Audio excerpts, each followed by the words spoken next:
What's going on, my friends? Today, we're going to share some information about actually what I talked about last night about the temporary protected status for Ukrainians and also to discuss reform. It's not going to be as robust as, like last year, but there are some things going on percolating during Congress, and I'm going to share with you what that is. So, here we go.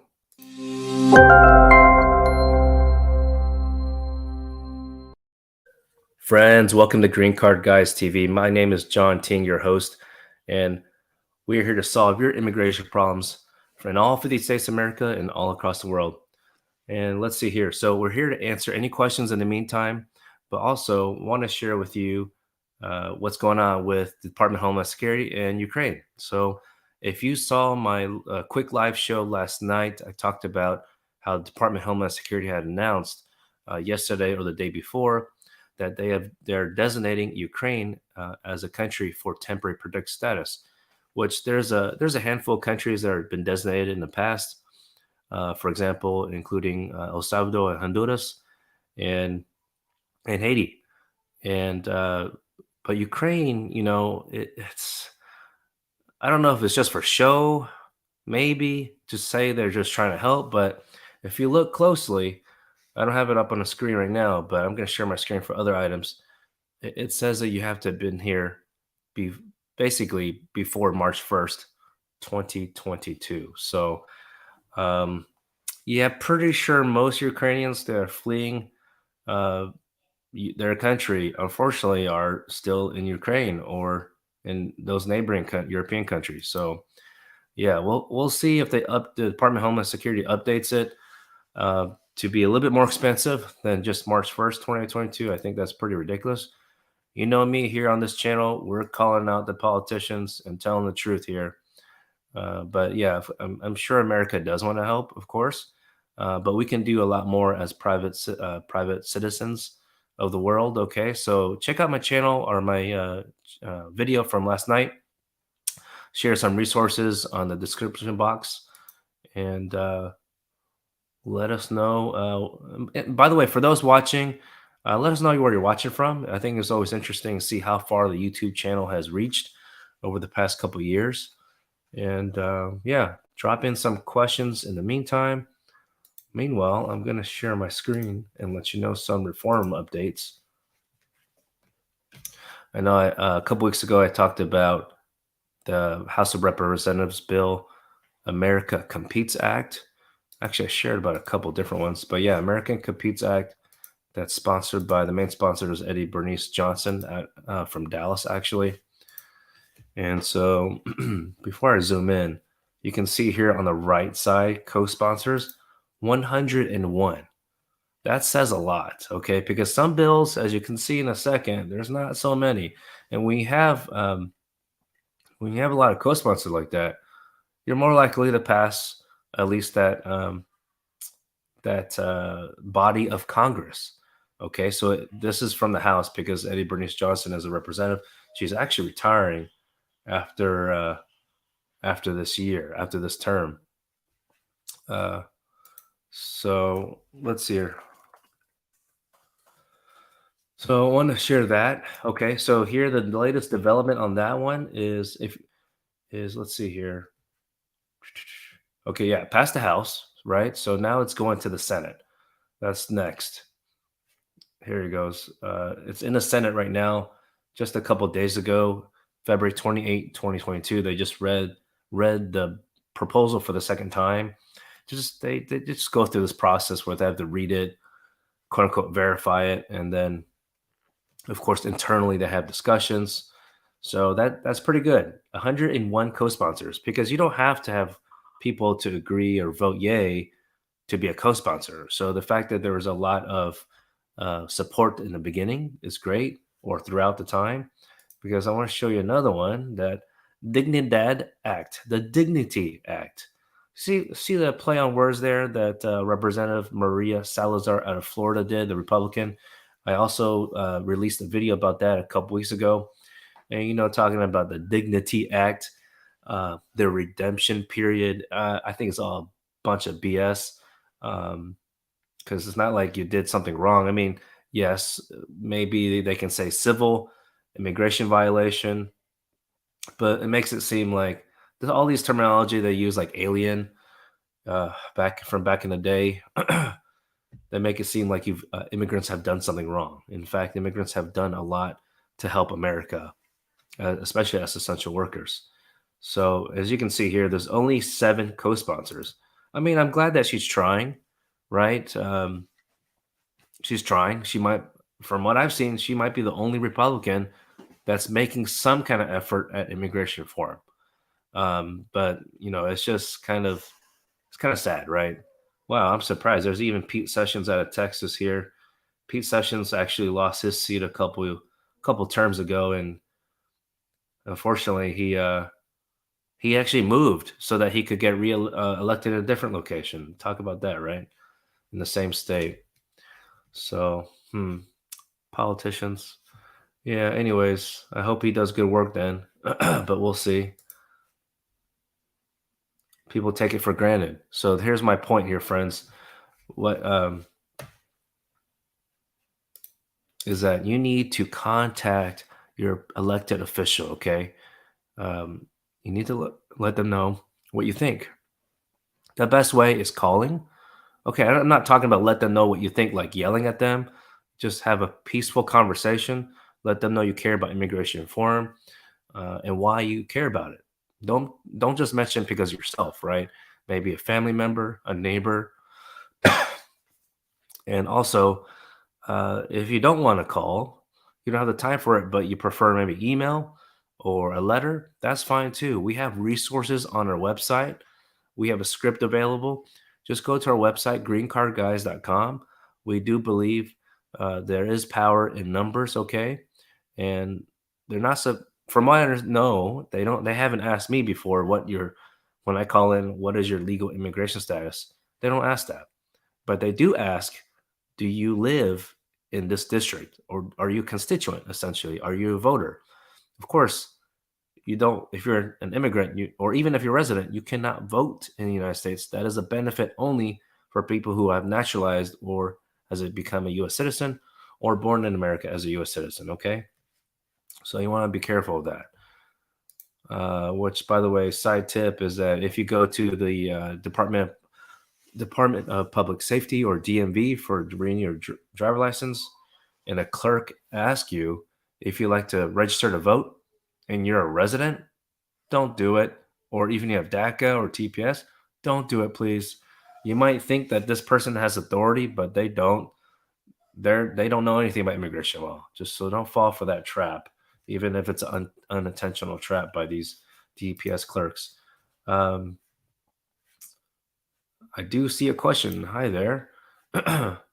You said any news on DACA? As far as I know, uh, if you're referring to new applicants, I haven't seen any news on that front. We keep track almost every day, if not every day.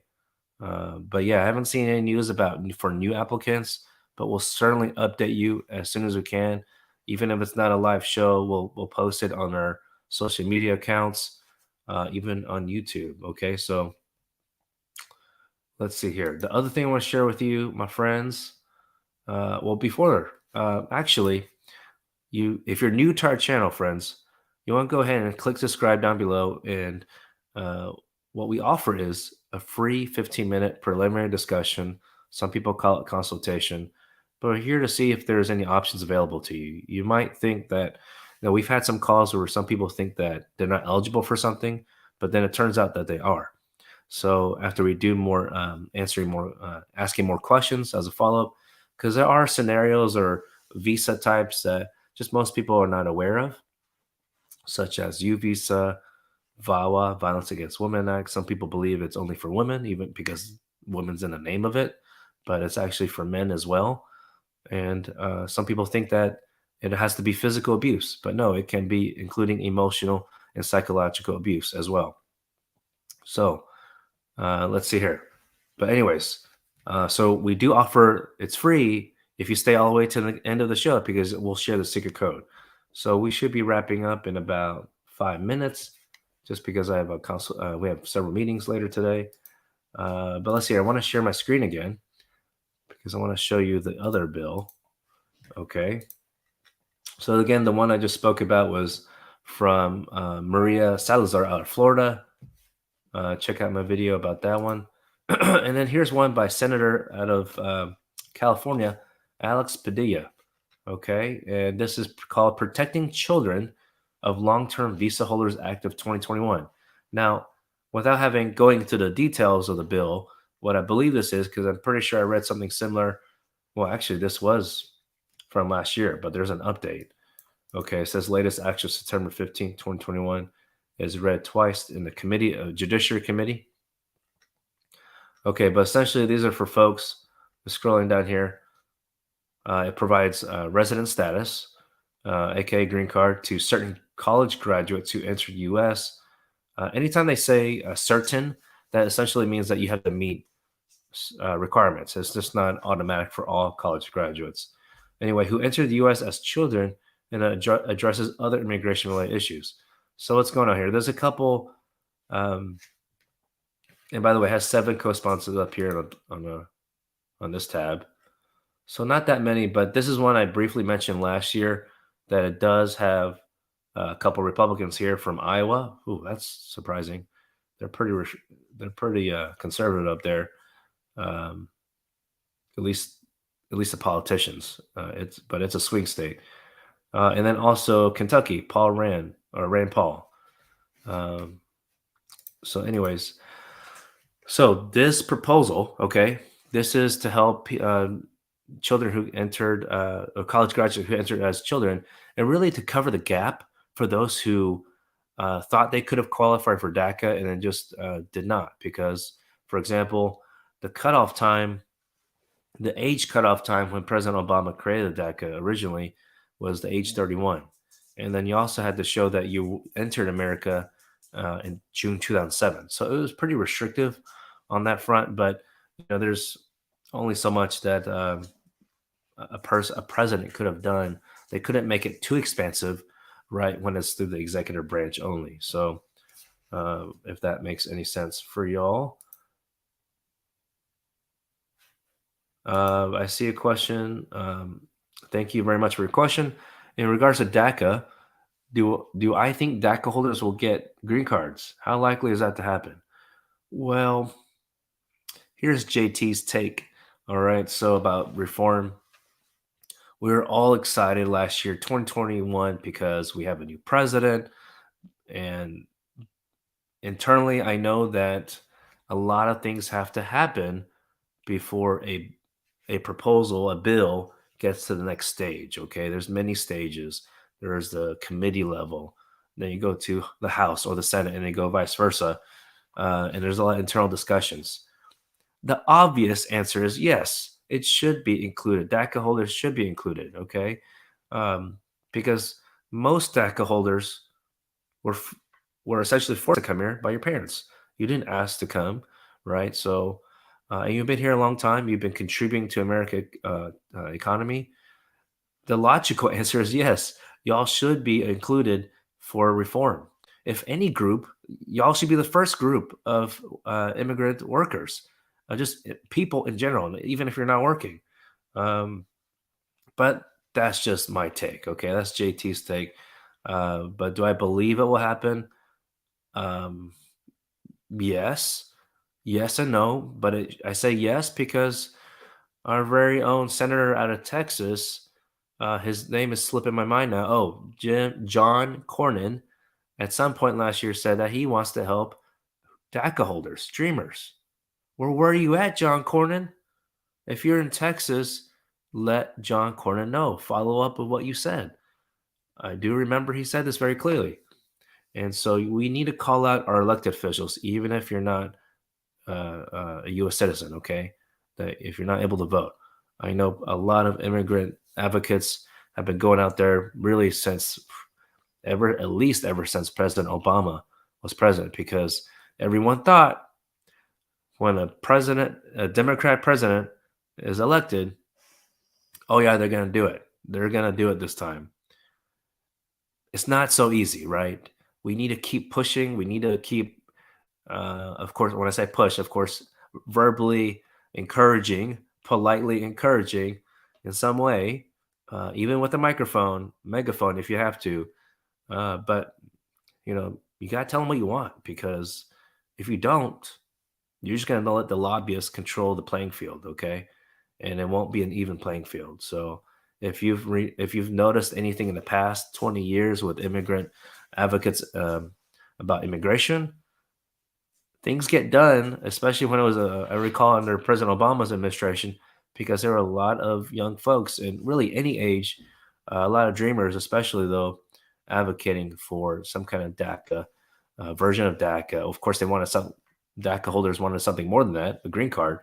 But at that time, President Obama took so much time on Affordable Health Care Act, the ACA, and didn't have time to get immigration related bill passed before the midterms flipped it over to Republicans.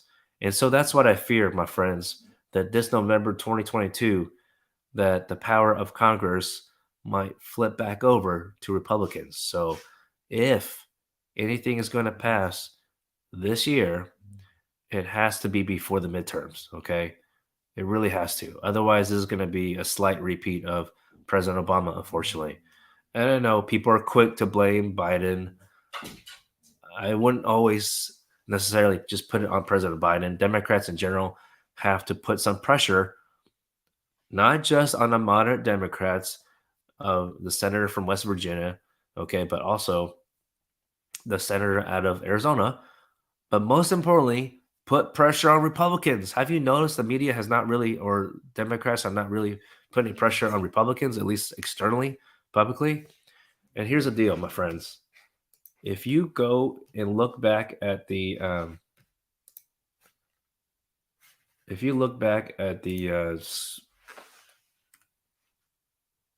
State of the Union, okay, State of the Union address. Okay, if you hear my dog, that's him. He's trying to want to go out. Um, but when I let him out, then he comes right back in. He wants to come back in. Let's see here. Let me see if I can share this. Okay, but a lot of the State of the Union address, he talks about.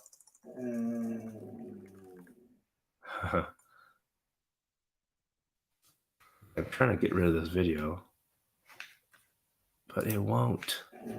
It won't move. Okay. Okay, let me share my screen. Okay, we won't take too much longer. But that video pops up. I don't know if there's a way to hide that. Close.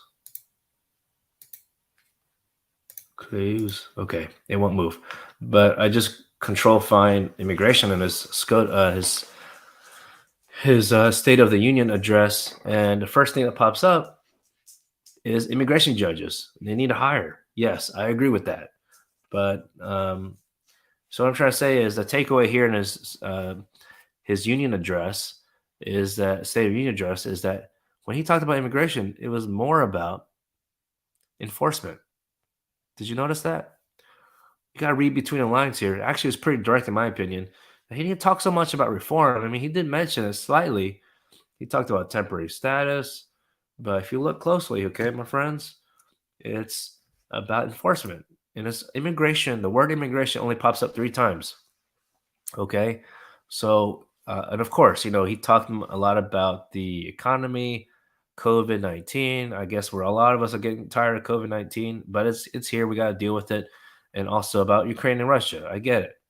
But if you think about it, and related to immigration, he's trying to appease to the Republicans. So I know some of y'all might not like what he discussed or lack thereof about immigration in his State of the Union address, but I'm just crossing my fingers. Let me know what you think, okay? I could be wrong, but there's got to be a reason why he's mentioning enforcement type, phrases, terminology, okay?